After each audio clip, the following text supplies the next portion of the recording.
Welcome back. This is more of our Good Housekeeping after show. Hear us now. Leslie, Congressman John Lewis has said he's so inspired by the protesters, by you, by all of you, and what you've been able to do. You're perhaps going to be our next, John Lewis. We'll be looking back at what you've done in your position to impact change. I struggle, I'll be honest with you guys, in that I don't get why everyone believes that we're going to all see things the same way. I personally think there will never be this. We're going to walk down and all see it the same way. But this has been more about the consequences of the actions, the conviction eventually of police officers when they take the lives of innocent individuals or use excessive force. And maybe I'm old and I've given up, but I just think, like, when someone says to me, I want you to understand, I kind of don't care if you understand, if I can be very honest with you. I do care that the judicial system that is supposed to be in favor of justice and what is right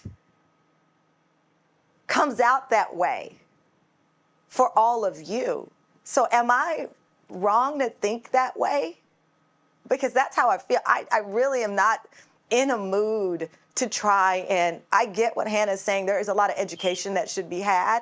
Absolutely. That's a difference than ultimately believing that we're all going to see each other. I don't like when people say I'm colorblind. You are not, because in the end, I want you to see that I am Black. I want to see that you are white, Irish, Italian, Jewish, because I want to know about you.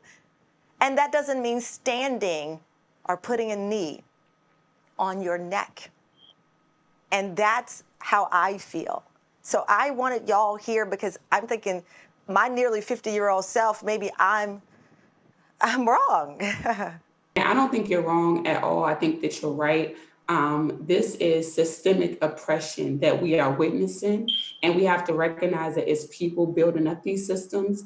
I really like Assata Shakur in her autobiography. She talked at length about the different roles that we play. And for me, I believe that we are all leaders and we all have a different capacity to play, just depending on our position in society, our race in society. For me, uplifting and building with Black people is priority number one. That's why I appreciate what Hannah is saying. And I'm always telling people, I can recommend some books for you, like The New Jim Crow, Michelle Alexander, The Miseducation of the Negro by Carter G. Woodson. But to your point, I don't really have the time to sit there and educate you when the public education system has failed you, right? And that's why I'm always activating from the education standpoint. I like to say it's 12 years of slavery.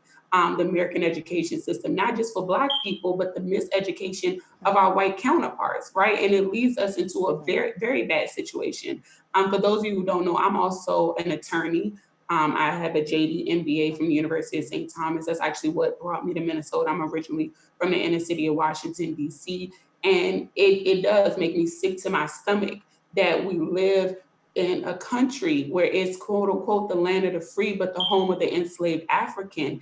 And people are in such disbelief about the current conditions of Black people. One of the benefits that comes from these times is that people wake up. You know, I can remember being with brother Stephen Jackson, the brother of George Floyd.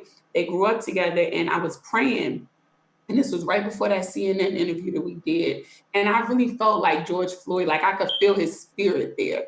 And to me, it felt like he was saying, my death, this murder is not going to be in vain. This is going to wake so many people up to what they've been blind of. And that's what I think God has been making it more and more clear, that we have a race issue in America, that racism is deeply embedded in American soul, that white supremacy is running rapid. And like I like to say, Minnesota has been the white Wakanda for far too long, and it's being revealed. And so with it being revealed, maybe now we can address it and get some change. Well, to your point, the diversity of Minnesota is a 7% African American, certainly gave us a picture of people who are no longer willing to stand on the sidelines. I did read one tweet that brought a smile to my face, and it said something to the effect of one person knew the revolution would happen in Minnesota, and his name is Prince. So I enjoyed that. That brought a rare smile to my face.